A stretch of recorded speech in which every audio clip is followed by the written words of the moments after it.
Talent and treasury है, इसको इकट्ठा करके सामाजिक और धार्मिक कार्यों की परिणति हमेशा राजनीतिक मुकाम में होती है। राजनीतिक जो सफलताएं होती हैं उसमें होती है, सीधी सी बात है। लेकिन अगर हम पहले से ही राजनीति को लक्ष्य बना के चलेंगे तो सामाजिक और धार्मिक काम है, जो सामाजिक और सांस्कृतिक काम है, वो पीछे छूट जाता है। वे भविष्य में एमएलए बनना चाहते हैं या सांसद बनना चाहते हैं, वे भविष्य में ये नहीं सोचते कि मैं चाहे एमएलए एमपी बनूं ना बनूं, लेकिन मेरा समाज का कोई व्यक्ति इस देश का प्रधानमंत्री बन जाए।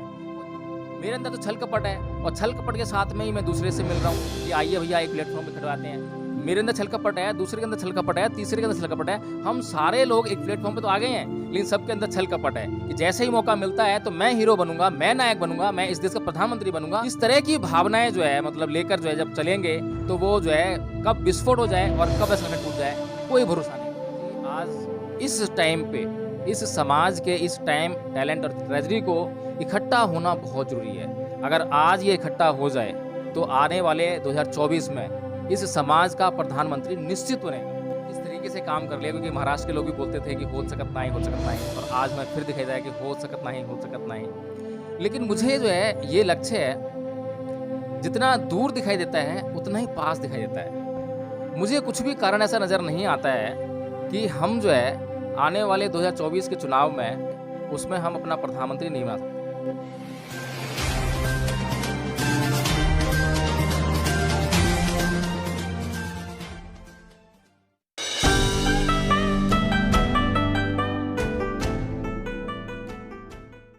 नमस्कार, आप देख रहे हैं एनबी न्यूज़ 24x7 नीलम बौद्ध के साथ। काशीराम तेरी नेक कमाई जिसने सोती कौम जगाई। साथियों, इस तरह के नारे लगातार आपने राजनीतिक प्लेटफॉर्म पे सुने होंगे।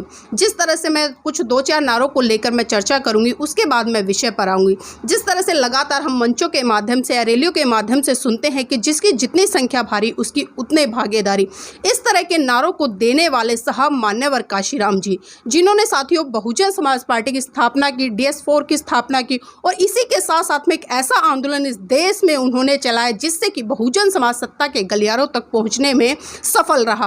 और साथियों, जिस तरह से हम देखते हैं कि साहब मान्यवर काशीराम जी के जाने के बाद बहुजन समाज में जो बिखरा हुआ, खासकर मैं पार्टी संगठन की बात कर रही हूं, हम देख रहे हैं कि लगातार आए दिन जिस तरह से साहब मान्यवर काशीराम जी ने काम किया था, तो आप सबने देखा कि बहुजन समाज ने 4-4 बार उत्तर प्रदेश में सत्ता का जो मजा चखा। लेकिन उसके बाद क्या, साहब मान्यवर काशीराम जी का परिनिर्वाण दिवस 9 अक्टूबर को साथियों आता है। उसी उपलक्ष्य में आज मेरे साथ में चर्चा करने के लिए एडवोकेट जय भीम प्रकाश जी हैं। उन्हीं से चर्चा करूंगी। सर, जानना चाहूंगी, जिस तरह से साहब मान्यवर काशीराम रहे और जिस तरह से उन्होंने त्याग, समर्पण, बलिदान करके समाज को एक सही दिशा और दशा देने का प्रयास करा, लेकिन आज हम देखते हैं कहीं ना कहीं जो बहुजन समाज की दशा है और दिशा है वो बहुत ही दयनीय है, खासकर राजनीतिक क्षेत्र में। तो इन चीज़ों को किस तरह से देखते हैं, आखिर क्या खामियां हैं? देखिए नीलम जी, सबसे पहले तो मैं यह एनबी न्यूज़ 24x7 के दर्शकों को इस चैनल के माध्यम से बताना चाहूँगा कि पूरी दुनिया में राजनीति 2 प्रकार की होती है। एक तो स्वार्थ के लिए, यानी कि अपने निजी हितों को पूरा करने के लिए, अपनी निजी महत्वाकांक्षा पूरा करने के लिए, और दूसरी राजनीति होती है समाज कल्याण के लिए, यानी कि जो पीड़ित लोग हैं, जिनके ऊपर अत्याचार हो रहा है, जिनका शोषण हो रहा है, उनको उस अत्याचार और शोषण से मुक्ति दिलाने के लिए भी राजनीति की जाती है। और अगर हम दुनिया भर के जो फिलोसफर्स हैं, जो राजनीतिक दर्शन शास्त्री हैं, अगर हम उनकी फ़िलॉसफी को देखें, राजनीतिक फ़िलॉसफी को जो है, तो जब उन्होंने अपना राजनीतिक दर्शन पेश किया, जैसे कि प्लेटो है, जब प्लेटो अपने राजनीतिक दर्शन को पेश करता है तो उसमें सामाजिक कल्याण की भावना है। बाबा साहेब डॉक्टर भीमराव अम्बेडकर के अगर राजनीतिक दर्शन को देखें तो उन्होंने तो पूरा का पूरा सामाजिक कल्याण को ही राजनीति का आधार बनाया है। और समाज कल्याण कहाँ से शुरू होगा, कहाँ पर जाकर जो है वह अपनी परिणति को प्राप्त होगा, और किस वर्ग को कितने सुधार की ज़रूरत है, कितने लाभ की ज़रूरत है, मतलब तमाम तरीके से सोच समझकर उन्होंने जो है भारत की राजनीति की दिशा को तय किया। अब जो साहब कांशीराम जी हैं, इनसे पहले जो राजनीति चल रही थी भारत की, हम सभी जानते हैं कि इस देश की शासन सत्ता में कांग्रेस बहुत बड़े पैमाने पर जो है काबिज थी, और कांग्रेस के शासन के इतने लंबे अंतराल के बाद कुछ अब जो है कांग्रेस का जो कब्जा था भारतीय राजनीति पर, वह थोड़ा ढीला होने लगा था। अब अन्य दल जैसे कि बीजेपी का भी प्रादुर्भाव हो चुका था और छोटे मोटे जो क्षेत्रीय दल थे वो भी जो है अपना अपना जो है प्रभाव स्थापित कर रहे थे। तो ऐसे समय में जहाँ पर कि कांग्रेस के अलावा भी अन्य दल जो क्षेत्रीय दल थे वो भी अपना प्रभाव स्थापित कर रहे थे, लेकिन जो ये बहुजन समाज है जिसके अधिकारों के लिए परम पूज्य बाबा डॉक्टर भीमराव अम्बेडकर ने अपना पूरा जीवन लगा दिया, अपने बच्चों और अपने बीवी का भी बलिदान दे दिया और सुख चैन क्या होता है उन्होंने कभी जाना नहीं। उस समाज की जो पीड़ा को उन्होंने संविधान के माध्यम से दूर करने का जो काम किया था, उस संविधान को क्योंकि लागू नहीं किया जा रहा था, उसके जो प्रोविजंस थे उनको लागू नहीं किया जा रहा था, जिसकी वजह से यह समाज निरंतर वह अत्याचार और शोषण को सहन करने के लिए मजबूर था। ऐसे में भारतीय राजनीति में जो परम पूज्य बाबा डॉक्टर भीमराव अम्बेडकर ने जो राजनीतिक पार्टी बनाई थी वह थी RPI, Republican party of India. तो जो पार्टी परम पूज्य बाबा डॉक्टर अम्बेडकर ने बनाई थी, रिपब्लिकन पार्टी ऑफ इंडिया, जो दिशा बाबा साहब डॉक्टर भीमराव अम्बेडकर ने इस पार्टी के लिए तय की थी, उस दिशा पे यह जो पार्टी थी काम नहीं कर पा रही थी और जो इसके पदाधिकारी थी अपने पद लोलुपता और निजी स्वार्थों में लिप्त होकर जो है एक तरह से अपना ज़मीर जो है कांग्रेस के हाथों बेच चुके थे।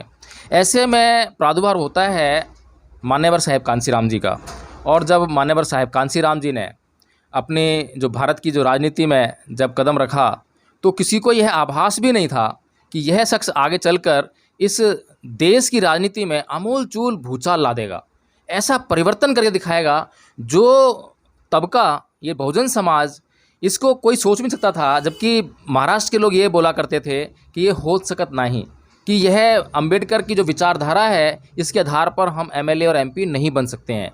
लेकिन वहीं पर साहेब मान्यवर कांशीराम जी ने ऐसी आंधी विचारधारा की चलाई पूरे देश में कि वहाँ जो सबसे जागरूक समाज उन्होंने जब देखा, आंधी पूरे देश में चली थी। स्टार्टिंग उन्होंने जो है कि पूना से, लेकिन पूरे देश में जो आंधी चल रही थी, पंजाब में उन्होंने काम किया, मध्य प्रदेश में काम किया, हर जगह काम कर रहे थे, पूरे देश में घूम घूम काम कर रहे थे। लेकिन उत्तर प्रदेश के लोगों में जो है सबसे ज़्यादा जागरूकता दिखाई दी।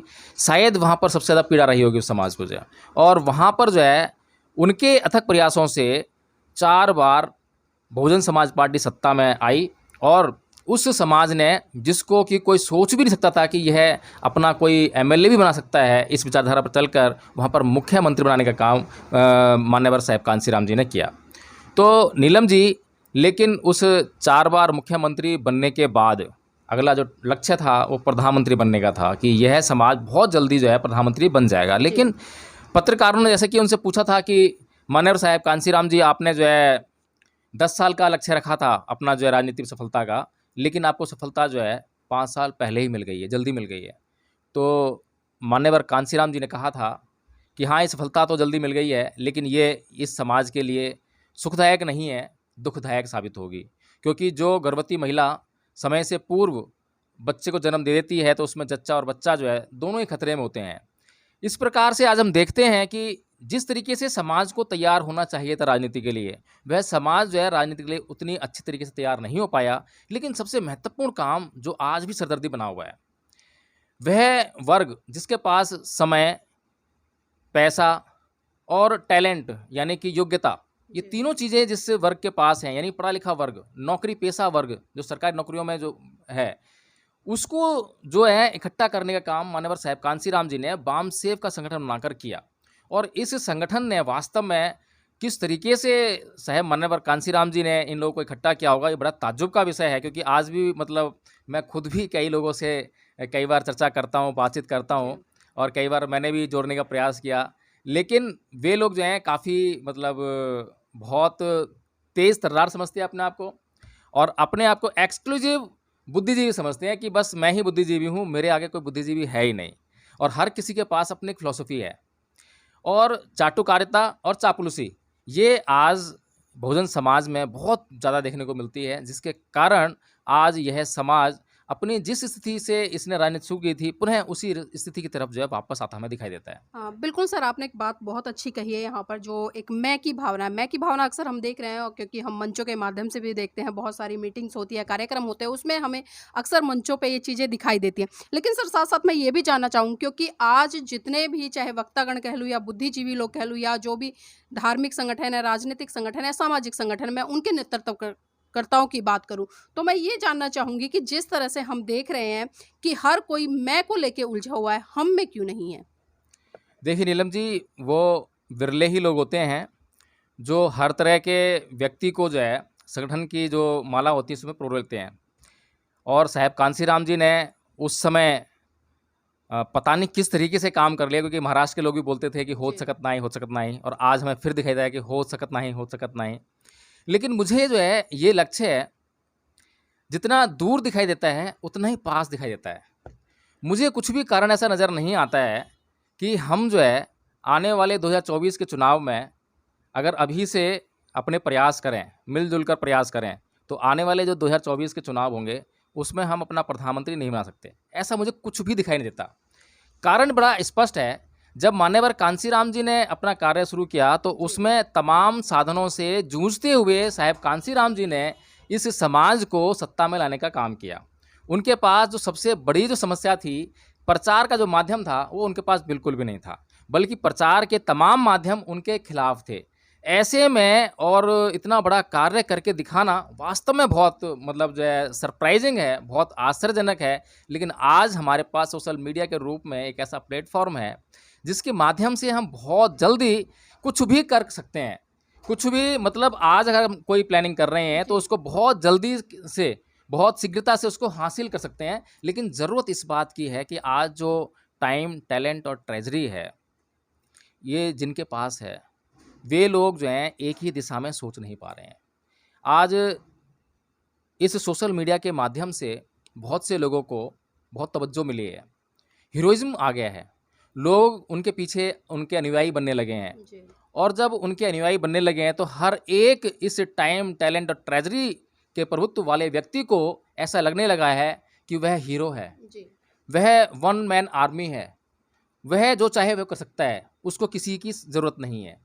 और ऐसे लोगों ने कहीं न कहीं अपना वजूद ढूँढना शुरू कर दिया है। किसी ने कोई पार्टी पकड़ ली है, तो किसी ने अपना संगठन बना लिया है, किसी ने चापलूसी करना स्टार्ट कर दिया है। लेकिन इन लोगों ने अभी तक ये सोच और विचार नहीं बनाया है कि हम क्यों ना ये जो टाइम, टैलेंट एंड ट्रेजरी है, इसको इकट्ठा करके कुछ ऐसे कड़े नियम और कायदे कानून के अंतर्गत इनको समाहित करें, जिसका उल्लंघन करना इनके लिए संभव ना हो। और अगर ये सारे टाइम, टैलेंट एंड ट्रेजरी आज बहुत बड़े पैमाने पर है, आज कम नहीं है। मैं देखता हूँ समाज में एक से बढ़कर एक व्यक्ति है, और ऐसे व्यक्ति नहीं है जिनके पास सरकारी नौकरी हो। सरकारी नौकरी के अलावा जो निजी व्यवसाय में लोग लगे हुए हैं, जो निजी अपना काम कर रहे हैं, जी। वे बहुत बड़े पैमाने पर प्रसिद्ध पर्सनैलिटीज़ आज हमारे सामने हैं। लेकिन आज समस्या सबसे बड़ी यही है कि वे लोग इकट्ठा होना नहीं चाह रहे हैं। हर कोई ये सोचता है, जैसे ही कोई व्यक्ति जो है मंच के माध्यम से भाषण देता है और उसका सोशल मीडिया के माध्यम से वीडियो वायरल हुआ फेसबुक पर या यूट्यूब पर, तो उसे ऐसा लगने लगता है कि उसके बहुत बड़े फॉलोअर्स हो गए हैं, अब तो बस वो ही है। लेकिन नीलम जी, आज इस टाइम पे इस समाज के इस टाइम, टैलेंट और ट्रेजरी को इकट्ठा होना बहुत ज़रूरी है। अगर आज ये इकट्ठा हो जाए तो आने वाले 2024 में इस समाज का प्रधानमंत्री निश्चित बनेगा। सर, अक्सर हम देखते हैं कि जिस तरह से जो वक्तागण होते हैं, चाहे वो किसी भी संगठन के हो, अक्सर हम देखते हैं कि वो बड़ी-बड़ी बातें तो करते हैं कि साहब मान्यवर काशीराम जी ने किया, बाबा साहब ने ये किया। उनके जीवन से जुड़ी हुई सारी बातें बताते हैं, लेकिन वर्तमान में जो स्थिति है कि आखिर हम क्या कर रहे हैं, उस पर कभी कोई बात करते नज़र नहीं आता। इसके पीछे कारण क्या है सर? देखिए, सबसे बड़ी समस्या क्या है, अभी मैंने पीछे जो है ऐसे टाइम, टैलेंट एंड ट्रेजरी वाले लोगों को जोड़ने का एक प्रयास किया। हालाँकि मैं कोई बहुत बड़ा नाम या चेहरा नहीं हूँ इस समाज में। अब ये बड़े-बड़े नाम वाले लोग जो हैं मुझे क्यों तवज्जो देंगे? जयवीम प्रकाश कौन है? उसे कोई क्यों उससे बात करना पसंद करेगा? लेकिन फिर भी मैंने जो है अपना थोड़ा-सा समय लगाया, थोड़ी-सी मेहनत लगाई। मैंने कहा देख तो लूँ आखिर समस्या क्या है? मैंने बड़े-बड़े लोगों से बात की और बड़े-बड़े लोगों ने मुझसे बात की, बहुत अच्छा रिस्पॉन्स दिया। और कई लोगों ने ऐसा बोला कि इस तरह के प्रयास जो है हम पहले भी कर चुके हैं। इस टाइम, टैलेंट और ट्रेजरी को जी। इकट्ठा करने का हम प्रयास जो है पहले भी कर चुके हैं कि एक ही प्लेटफॉर्म पे आ जाओ। तो मैंने उनसे सिर्फ एक ही सवाल पूछा कि आप किस आधार पर जो है उनको संगठित करने जा रहे हैं? तो उन्होंने यही कहा कि हम आने वाले 2024 के इलेक्शन को या आने वाले समय में बहुजन समाज के सामने जो परेशानियाँ हैं, समस्याएँ हैं, संविधान को लेकर, आरक्षण को लेकर, इन समस्याओं को लेकर जो है उनको इकट्ठा करने का प्रयास कर रहे हैं। मैंने उनसे ये पूछा कि अब तक जो प्रयास हुए हैं, साहब मान्यवर कांसीराम जी से लेकर और अब तक जो प्रयास हुए हैं, संगठन बने हैं और टूटे हैं, तो जो विफलताएं हुई हैं उन विफलताओं के कारणों को दूर करने का प्रयास किया क्या? तो इसका जवाब किसी ने नहीं दिया।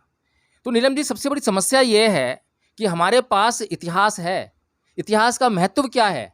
अगर इतिहास को पढ़कर इतिहास में हुई विफलताओं को हम जो है दूर ना कर सकें और आगे ऐसी विफलताएं ना आएँ, उसका इंतजाम अगर हम ना कर सकें, तो इस इतिहास को पढ़ने का कोई फ़ायदा नहीं है। आप साहब मान्यवर कांसीराम जी का जब भी बर्थडे आए, जब भी उनकी जीवनी पढ़िए उठाकर जो है, जब भी उनकी किताबें पढ़िए, जब भी उनके सिद्धांत पढ़िए, जब भी आप ये गाइए कि 4-4 बार सत्ता में आए, लेकिन उसका कोई फ़ायदा नहीं है। परिनिर्वाण दिवस आए तब भी आप ये कहिए, तब भी कोई फ़ायदा नहीं है। जब तक आप जो है पीछे हुई विफलताओं पर पूरी अच्छी तरह से काम नहीं करेंगे। और मैंने कई लोगों को बोला कि भाई, आप जब तक धार्मिक नहीं होगे, जब तक अपने भीतर जो है जो धार्मिक जो भावनाएं हैं आपकी जो है, जब तक उनको लेकर नहीं आओगे, तो आप शुद्ध नहीं होगे, मन से शुद्ध नहीं होगे। मेरे अंदर तो छल कपट है, और छल कपट के साथ में ही मैं दूसरे से मिल रहा हूँ कि आइए भैया एक प्लेटफॉर्म पे खड़वाते हैं।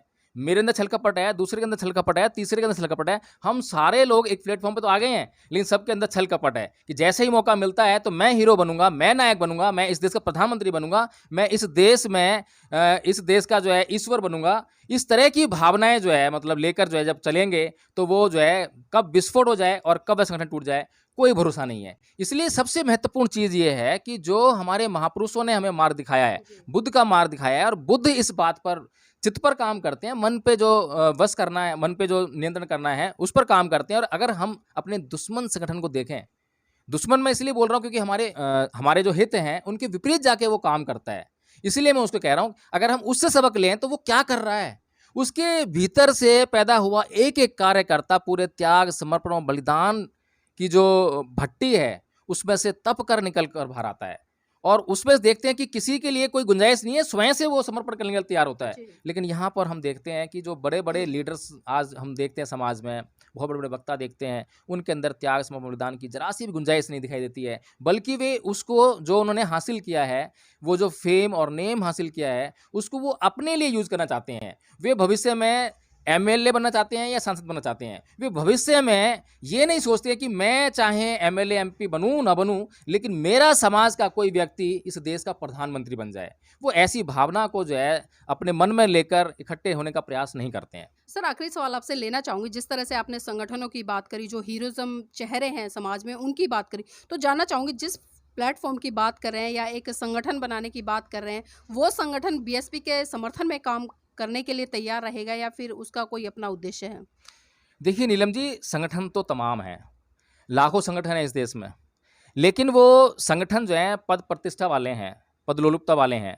उसमें कोई अध्यक्ष बनना चाहता है, कोई कोषाध्यक्ष बनना चाहता है, मतलब कोई ना कोई पद लेकर जो है और फिर कोई फंक्शन करेगा, उसमें मंच बनेगा, मंच पर कुछ और नए-नए बड़े-बड़े चेहरों को बुलाएगा भाषण देने के लिए, उनके साथ में फ़ोटो खिंचवाएगा और उनके साथ में अपने आप को चमकाने का कार्य करेगा। ये इस तरह के संगठन जो है कभी भी काम नहीं कर सकते हैं। और रही बात जो है बहुजन समाज पार्टी के साथ या उसके अलग, मैं ये समझता हूँ कि सबसे पहले हमें इकट्ठा होना बहुत ज़रूरी है, और इकट्ठे होकर कोई राजनीतिक दल बनाने की ज़रूरत नहीं है। कोई राजनीतिक कार्य तो बाद की बात है, पहले इकट्ठा होकर हम कुछ कार्य करना स्टार्ट करें। इकट्ठा होकर जो है, जो हमारे पास एग्जिस्टिंग राजनीति है, हम उसको सपोर्ट करने का प्रयास करें। एग्जिस्टिंग राजनीति में जो खामियां हैं उनको दूर करने का प्रयास करें। अगर ये लोग इकट्ठा हो जाते हैं और अपने भीतर से फिलहाल जो है राजनीतिक भावनाओं को निकाल दें, कल इनके सामने राजनीतिक लक्ष्य तो है ही है, राजनीति तो अपने आप आनी है। जब इनके पास से जो ये काम करेंगे, वो काम का जो फल बहुत बड़े पैमाने पे इकट्ठा हो जाएगा, तो वो किस पे परिणति होगी उसकी? सामाजिक कार्यों की परिणति हमेशा, सामाजिक और धार्मिक कार्यों की परिणति हमेशा राजनीतिक मुकाम में होती है। राजनीतिक जो सफलताएँ होती हैं उसमें होती है, सीधी-सी बात है। लेकिन अगर हम पहले से ही राजनीति को लक्ष्य बना के चलेंगे, तो वो सामाजिक और धार्मिक काम है, जो सामाजिक और सांस्कृतिक काम है, वो पीछे छूट जाता है। फिर वो नहीं हो पाता। और जब तक बाबा साहेब का कथन है कि जिस राजनीति का आधार सामाजिक और धार्मिक आंदोलन होते हैं, उनकी राजनीति जो है स्थायी होती है और बहुत लंबे समय तक चलती है। और इसीलिए मेरा भी यही मानना है कि हम जो है बिल्कुल निस्वार्थ होकर, फिलहाल निस्वार्थ हो जाएँ और एक ऐसा प्लेटफ़ॉर्म बना लें जिस पर कि हर व्यक्ति जो है अपना सब कुछ समर्पित करने के लिए तैयार हो जाए, अपना सब कुछ न्योछावर कर दे समाज के नाम पर, उसका अपना कुछ भी ना हो। अगर कोई व्यक्ति, मैं मानता हूँ कि अगर एक व्यक्ति जो है, मान लीजिए उसके 1000 फॉलोअर हैं, दूसरे व्यक्ति के 5 लाख फॉलोअर्स हैं, तो ऐसे में जो 5 लाख फॉलोअर्स वाला है, उसकी तो आप समझते हैं कि स्थिति क्या होगी और 1000 वाले की स्थिति क्या होगी। लेकिन दोनों की जो फॉलोअर्स जो हैं, वो समाज के होने चाहिए, दोनों के व्यक्तिगत फॉलोअर्स नहीं होने चाहिए। अगर इस तरह के संघ को बनाकर, इस तरह के प्लेटफ़ॉर्म पर जो है, ये जो टाइम, ट्रेज़री एंड टैलेंट है, ये इकट्ठा होता है, तो निस्संदेह जो समाज की जो पीड़ा है, वो दूर हो जाएगी और 2024 में निश्चित तौर पर हम जो अपना प्रधानमंत्री बना सकते हैं। जी, बहुत-बहुत धन्यवाद सर। तो देखिए बिल्कुल सर ने स्पष्ट कर दिया है, जब तक हमारे पास अपना घर है तो हमें उसको ही सँवारने की ज़रूरत है और ज़रूरत है जिस तरह से आज जो भी लोग सामाजिक या धार्मिक या राजनीतिक क्षेत्र में काम कर रहे हैं, जब तक वो एक भावना के तहत नहीं जुड़ेंगे तब तक हम समाज में किसी भी तरह का बदलाव नहीं कर पाएँगे। और जिस तरह से राजनीतिक सत्ता के बारे में सर ने हमने चर्चा की है, क्योंकि हमने साहब काशीराम जी को लेकर चर्चा की है, क्योंकि जिस तरह से साहब मान्यवर काशीराम जी ने काम किया, अगर उनकी तरह कोई 10% भी आज के वर्तमान समय में काम कर ले तो स्वाभाविक सी बात है 2024 में बहुजन समाज का मुख्यमंत्री होगा और जो भी अत्याचार शोषण हो रहे हैं उन पे कहीं ना कहीं बहुत बड़े स्तर पर लगाम लगेगी। तो जरूरत है साथियों आपको सही दिशा में बढ़कर सही निर्णय को लेने की।